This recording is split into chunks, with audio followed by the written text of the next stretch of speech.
आज हम श्रवणपान करेंगे निर्जला एकादशी व्रत कथा। तो आइए लक्ष्मीपति भगवान श्री हरि विष्णु का ध्यान करते हुए श्रद्धा पूर्वक कथा को श्रवणपान करते हैं। गौरी शंकर नंदन भगवान श्री गणेश की जय।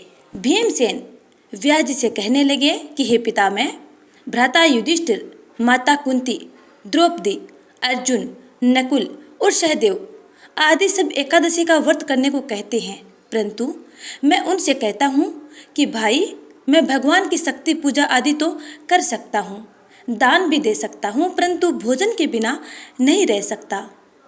इस पर व्यास जी कहने लगे कि हे भीमसेन, यदि तुम नरक को बुरा और स्वर्ग को अच्छा समझते हो तो प्रति मास की दोनों एकादशियों को अन्न मत खाया करो। भीम कहने लगे कि हे पितामह, मैं तो पहले ही कह चुका हूँ कि मैं भूखा नहीं रह सकता, अर्थात भूख सहन नहीं हो सकती मुझसे। यदि वर्ष भर में कोई एक ही व्रत हो तो वह मैं रख सकता हूँ, क्योंकि मेरे पेट में वृक नाम वाली अग्नि है, सो मैं भोजन किए बिना नहीं रह सकता। भोजन करने से वह शांत रहती है, इसलिए पूरा उपवास तो क्या, एक समय भी बिना भोजन के नहीं रह सकता। भोजन के बिना रहना मेरे लिए कठिन है, अतः आप मुझे कोई ऐसा व्रत बताइए जो वर्ष में केवल एक बार ही करना पड़े और मुझे स्वर्ग की प्राप्ति हो जाए। इस पर श्री व्यास जी कहने लगे कि हे पुत्र, बड़े बड़े ऋषियों ने बहुत शास्त्र आदि बनाए हैं, जिनसे बिना धन के थोड़े परिश्रम से ही स्वर्ग की प्राप्ति हो सकती है। इसी प्रकार शास्त्रों में दोनों पक्षों की एकादशी का व्रत मुक्ति के लिए रखा जाता है। व्यास जी के वचन सुनकर भीमसेन नरक में जाने के नाम से भयभीत हो गए और कांप कर कहने लगे कि अब मैं क्या करूं? मास में 2 व्रत तो मैं नहीं कर सकता, हाँ, वर्ष में 1 व्रत करने का प्रयत्न अवश्य कर सकता हूँ। अतः वर्ष में 1 दिन व्रत करने से यदि मेरी मुक्ति हो जाए तो ऐसा कोई व्रत बताइए। यह सुनकर व्यास जी कहने लगे कि वृषभ और मिथुन की संक्रांति के बीच ज्येष्ठ मास के शुक्ल पक्ष की जो एकादशी आती है उसका नाम निर्जला है। तुम उस एकादशी का व्रत करो। इस एकादशी के व्रत में स्नान और आचमन के सिवा जल वर्जित है। आचमन में 6 मासे से अधिक जल नहीं होना चाहिए, अन्यथा वह मद्यपान के सदृश हो जाता है। इस दिन भोजन नहीं करना चाहिए, क्योंकि भोजन करने से व्रत नष्ट हो जाता है। यदि एकादशी को सूर्योदय से लेकर द्वादशी के सूर्योदय तक जल ग्रहण न करें तो उसे सारी एकादशियों के व्रत का फल प्राप्त होता है। द्वादशी को सूर्योदय से पहले उठकर स्नान आदि करके ब्राह्मणों को दान आदि देना चाहिए। इसके पश्चात भूखे और सत्पात्र ब्राह्मण को भोजन कराकर फिर आपको भोजन कर लेना चाहिए। इसका फल पूरे 1 वर्ष की संपूर्ण एकादशियों के बराबर होता है। व्यास जी कहने लगे कि हे भीमसेन, यह मुझको स्वयं भगवान ने बताया है। इस एकादशी का पुण्य समस्त तीर्थों और दानों से अधिक है। केवल 1 दिन मनुष्य निर्जल रहने से पापों से मुक्त हो जाता है। जो मनुष्य निर्जला एकादशी का व्रत करते हैं उनकी मृत्यु के समय यमदूत आकर नहीं घेरते, वरन भगवान के पार्षद उसे पुष्पक विमान में बिठाकर स्वर्ग लोक को ले जाते हैं। अतः संसार में सबसे श्रेष्ठ निर्जला एकादशी का व्रत है, इसलिए यत्न के साथ इस व्रत को करना चाहिए। उस दिन ओम नमो भगवते वासुदेवाय मंत्र का उच्चारण करना चाहिए और गोदान करना चाहिए। इस प्रकार व्यास जी की आज्ञा अनुसार भीमसेन ने इस व्रत को किया। इसलिए इस एकादशी को भीमसेनी या पांडव एकादशी भी कहते हैं। निर्जला एकादशी व्रत करने से पूर्व भगवान से प्रार्थना करें कि हे भगवान, आज मैं निर्जला व्रत करता हूँ, दूसरे दिन भोजन करूँगा। मैं इस व्रत को श्रद्धापूर्वक करूँगा, अतः आपकी कृपा से मेरे सब पाप नष्ट हो जाएं। इस दिन जल से भरा हुआ घड़ा वस्त्र से ढककर श्रद्धा के अनुसार सवर्ण सहित दान करना चाहिए। जो मनुष्य इस व्रत को करते हैं उनको करोड़ पल सोने के दान का फल मिलता है, और जो इस दिन यज्ञ आदि करते हैं उनका फल तो वर्णन ही नहीं किया जा सकता। इस एकादशी के व्रत से मनुष्य विष्णु लोक को प्राप्त होता है। जो मनुष्य इस दिन अन्न खाते हैं वे चांडाल के समान हैं, वे अंत में नरक में जाते हैं। जिसने निर्जला एकादशी का व्रत किया है वह चाहे ब्रह्म हत्यारा हो, मद्यपान करता हो, चोरी की हो या गुरु के साथ द्वेष किया हो, मगर इस व्रत के प्रभाव से स्वर्ग को जाता है, अर्थात उसके सारे पाप नष्ट हो जाते हैं और अंत में उसे वैकुंठ लोक की प्राप्ति होती है। हे कुंती पुत्र, जो पुरुष या स्त्री श्रद्धा पूर्वक इस व्रत को करते हैं उन्हें अग्र लिखित कर्म करने चाहिए। प्रथम भगवान का पूजन, फिर श्रद्धा के अनुसार गोदान, ब्राह्मणों को मिष्ठान व दक्षिणा देनी चाहिए तथा जल से भरे कलश का दान अवश्य करना चाहिए। निर्जला के दिन अन्न, वस्त्र, उपाहन यानी जूती आदि का दान भी करना चाहिए। जो मनुष्य भक्ति पूर्वक इस कथा को श्रवणपान करते हैं अथवा अन्य को सुनाते हैं उन्हें निश्चय ही स्वर्ग की प्राप्ति होती है और उनकी मंगल कामनाएं पूर्ण होती हैं। अब सुनते हैं अगली कथा। पौराणिक कथा के अनुसार एक बार देवराज इंद्र और देवगुरु बृहस्पति को अभिमान आ गया। दोनों को अभिमान अपने अपने पद को लेकर। बृहस्पति को अभिमान हुआ कि मैं देवगुरु हूँ और इंद्र को अभिमान हुआ कि मैं देवराज हूँ। इसी अभिमानवश दोनों में चर्चा हुई कि सभी देवी देवता हमारा सत्कार करते हैं, हमें प्रणाम करते हैं, लेकिन महादेव शंकर हमारा सत्कार नहीं करते, हमें प्रणाम नहीं करते। दोनों ने अभिमान के वश में यह बात कही, अब तो शिवजी से बात करनी पड़ेगी। यह कहते हुए दोनों शिवजी से बात करने के लिए कैलाश पर्वत की ओर चल पड़े। उधर भगवान शिव ने दोनों की बातों को भांप लिया और अपना फक्कड़ यानी भिखारी का भेष बनाकर कैलाश पर्वत के बाहर बैठ गए। जैसे ही इंद्र और बृहस्पति दोनों कैलाश पर्वत पहुँचे भगवान शिव से मिलने, तो उन्होंने कैलाश पर्वत के बाहर बैठे भिखारी को देखकर उससे कहा कि कहाँ है तेरा भोला शिव, जा और उससे बोल कि देवराज और देवगुरु आए हैं, आकर उनका सत्कार करो। लेकिन उस भिखारी ने कोई जवाब नहीं दिया।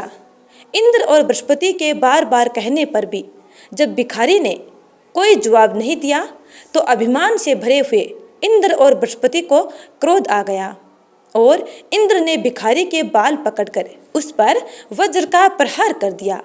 इंद्र के वज्र से प्रहार करते ही भिखारी के भेष लिए स्वयं शिव के आंखों में से आंसू आ गए और आंसू आते ही शिव असली रूप में आ गए और दोनों को श्राप दे दिया। इंद्र को श्राप दिया कि हे इंद्र, तू देवताओं का राजा होते हुए भी अभिमानी है, अतः तेरा राज्य दैत्यों के द्वारा छीन लिया जाएगा। और बृहस्पति को श्राप दिया कि हे बृहस्पति, तू गुरु है, तेरे पास प्रेम और त्याग नाम की कोई वस्तु नहीं है, तू ज्ञानी होते हुए भी तेरी बुद्धि जड़ के समान है, अतः मैं तुझे श्राप देता हूँ कि आज से तू जड़ वृक्ष बन जाए। श्राप मिलते ही इंद्र और बृहस्पति को ज्ञान हुआ, उनकी बुद्धि में लगा पर्दा हटा और उनको एहसास हुआ कि हे हमने क्या कर दिया। दोनों महादेव शिव के चरणों में गिर गए और अपने किए हुए कृत्य के लिए क्षमा मांगने लगे। तब शिवजी ने दोनों को क्षमा किया और दोनों को अपने चरणों से उठाकर कहा कि मेरा दिया हुआ श्राप तो झूठा नहीं हो सकता, लेकिन हे इंद्र, जब जब दानव तेरा राज्य छीन लेंगे तब तब हम देव यानी मैं शिव और विष्णु तेरा राज्य दानवों से बचा लेंगे। और बृहस्पति से कहा कि हे बृहस्पति, मेरे श्राप के कारण तू जड़ वृक्ष तो बनेगा, पर मैं शिव तुझे आशीर्वाद देता हूँ कि तेरा वृक्ष सर्वश्रेष्ठ वृक्ष होगा और वह केले के पेड़ के नाम से प्रसिद्ध होगा। वह ऐसा वृक्ष होगा कि ना अग्नि उसे जला सकेगी और ना पानी उसे गला सकेगा, और तेरा फल 12 मास में उपलब्ध होता रहेगा और लोग इसकी पूजा करेंगे और इसमें स्वयं भगवान श्री हरि विष्णु का निवास होगा। तब से ही देवगुरु बृहस्पति पेड़ के रूप में प्रकट हुए और केले के पेड़ के रूप में सदा के लिए पूज्य हुए। तो प्रेम से बोलिए हर हर महादेव, भगवान श्री हरि विष्णु की जय। अब सुनते हैं अगली कथा। एक बूढ़ा ब्राह्मण था। वह रोज पीपल को जल से सींचता था। पीपल में से रोज एक लड़की निकलती और कहती, पिताजी मैं आपके साथ जाऊंगी। यह सुनते सुनते बूढ़ा दिन ब दिन कमजोर होने लगा। तो बुढ़िया माई ने पूछा, क्या बात है? वृद्ध बोला कि पीपल से एक लड़की निकलती है और कहती है कि वह मेरे साथ चलेगी। बुढ़िया माई बोली, कल ले आना उस लड़की को। जहाँ 6 लड़कियाँ पहले से ही घर में हैं, वह 7वीं लड़की और सही। अगले दिन वृद्ध उस लड़की को ले आया। घर लाने के बाद वृद्धा आटा मांगने गया तो उसे पहले दिनों की अपेक्षा आज ज़्यादा आटा मिला था। जब बुढ़िया वह आटा छानने लगी तो लड़की ने कहा, लाओ माँ, मैं छान देती हूँ। जब वह आटा छानने लगी तो प्रात भर गई। उसके बाद माँ खाना बनाने जाने लगी तो लड़की बोली कि आज रसोई मैं बनाऊंगी। तो बुढ़िया बोली कि ना, तेरे हाथ जल जाएंगे। लेकिन लड़की नहीं मानी और वह रसोई में खाना बनाने लगी। तो उसने तरह तरह के 3600 व्यंजन बना डाले और आज सभी ने भर पेट खाना खाया। इससे पहले वे आधा पेट भूखा रहते थे। रात हुई तो बुढ़िया माई का भाई आया और कहने लगा, दीदी मैं तो तेरे यहाँ खाना खाऊंगा। बुढ़िया माई परेशान हो गई, अब खाना कहाँ से लाएगी? लड़की ने पूछा कि माँ क्या बात है? उसने कहा, तेरा मामा आया है और रोटी खाएगा, लेकिन रोटी तो सबने खा ली है, अब उसके लिए कहाँ से लाऊंगी? लड़की बोली, मैं बना दूंगी। और वह रसोई में गई और मामा के लिए 3600 व्यंजन बना दिया। मामा ने भर पेट खाना खाया और कहा कि ऐसा खाना इससे पहले उसने कभी नहीं खाया। बुढ़िया माई ने कहा, भाई तेरी पावनी भांजी ने ही बनाया है। शाम हुई तो लड़की बोली, माँ चौका लगा के चौके पर दिया जला देना, मैं कोठे में सोऊंगी। बुढ़िया माई बोली, ना बेटी तू डर जाएगी। लेकिन वह बोली, ना मैं ना डरूंगी, मैं अंदर कोठे में ही सोऊंगी। वह कोठे में जाकर सो गई। आधी रात को लड़की उठी और चारों ओर अपनी दिव्य दृष्टि से देखा तो बुढ़िया माई का घर धन से भर गया। हर जगह हीरे मोती जवाहरात जगमगाने लगे। इसके बाद वह लड़की बाहर जाने लगी तो एक वृद्ध ब्राह्मण सो रहा था। उसने देखा और कहा, बेटी तू कहाँ चली? लड़की बोली, मैं तो दरिद्रता दूर करने आई थी, अगर तुम्हें दूर करवानी है तो करवा लो। और इसके बाद वह लड़की उस वृद्ध के घर जाती है और अपने दिव्य दृष्टि से उनके घर में चारों ओर देखती है। जैसे ही उनकी दृष्टि पड़ती है वैसे ही उस वृद्ध के घर में धन ही धन हो जाता है। इसके बाद वह लड़की वहाँ से अंतर ध्यान हो गई। सुबह सवेरे जब सब लोग उठे तो उस लड़की को ना पाकर उसे वे ढूंढने लगे कि पावनी कहाँ चली गई। बूढ़ा ब्राह्मण बोला कि वह तो लक्ष्मी माता थी जो तुम्हारे साथ मेरी दरिद्रता भी दूर कर गई। तो हे लक्ष्मी माता, जिस प्रकार आपने उस वृद्ध ब्राह्मण और उस बुढ़िया माई की दरिद्रता दूर की, वैसे ही अपने सब प्यारे भक्तों की दरिद्रता और दुख को दूर करना। तो प्रेम से बोलिए जय माँ लक्ष्मी। तो अब सुनते हैं गणपति बप्पा की कथा। एक बार गणपति बप्पा पृथ्वी लोक पर घूमने के उद्देश्य से धरती पर आए और वे हरे भरे खेतों से गुजर रहे थे। अचानक उनके मन में हरे भरे खेत में हाथ फेरने की इच्छा हुई और उन्होंने उन हरे भरे खेतों में हाथ फेर दिया। जैसे ही उन्होंने हाथ फेरा तो उनके हाथों में 12 दाने अनाज के आ गए। फिर गणपति बप्पा मन में दावा करने लगे कि मैंने तो सेठ के यहाँ से चोरी कर ली। तब गणेश जी अपनी चोरी के दोष को मिटाने के लिए सेठ जी के यहाँ 12 साल की नौकरी करने लग गए। एक दिन सेठानी राख से हाथ धोने लगी तो गणेश जी ने सेठानी का हाथ पकड़कर मिट्टी से हाथ धुलवा दिए। सेठानी सेठ जी से बोली कि ऐसा क्या नौकर रखा है, नौकर होकर उसने मेरा हाथ पकड़ लिया। सेठ जी ने गणेश को बुलाकर पूछा कि तुमने सेठानी का हाथ क्यों पकड़ा? गणेश जी बोले कि मैंने तो एक सीख की बात बताई है। राख से हाथ धोने से घर की लक्ष्मी नाराज होकर घर से चली जाती है और मिट्टी से हाथ धोने से वापस आती है। सेठ जी ने सोचा कि गणेश है तो सच्चा। थोड़े दिनों बाद कुंभ का मेला लगा। सेठ जी ने कहा, गणेश, सेठानी को कुंभ के मेले में स्नान करा के लाओ। गणपति बप्पा सेठानी को कुंभ के मेले में ले गए। वहां जाने के बाद सेठानी किनारे पर बैठकर नहा रही थी। तब गणपति बप्पा उनका हाथ पकड़कर आगे डुबकी लगवा लाए। घर आकर सेठानी ने सेठ से कहा कि गणेश ने तो मेरी इज्जत ही नहीं रखी और इतने सारे आदमियों के बीच में मुझे घसीटकर आगे पानी में ले गए। तब सेठ जी ने गणेश जी से पूछा, ऐसा क्यों किया तूने?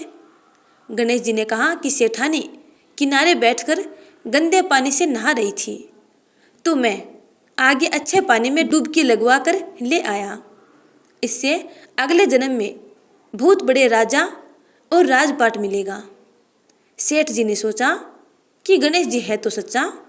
एक दिन घर में पूजा पाठ हो रही थी, हवन हो रहा था।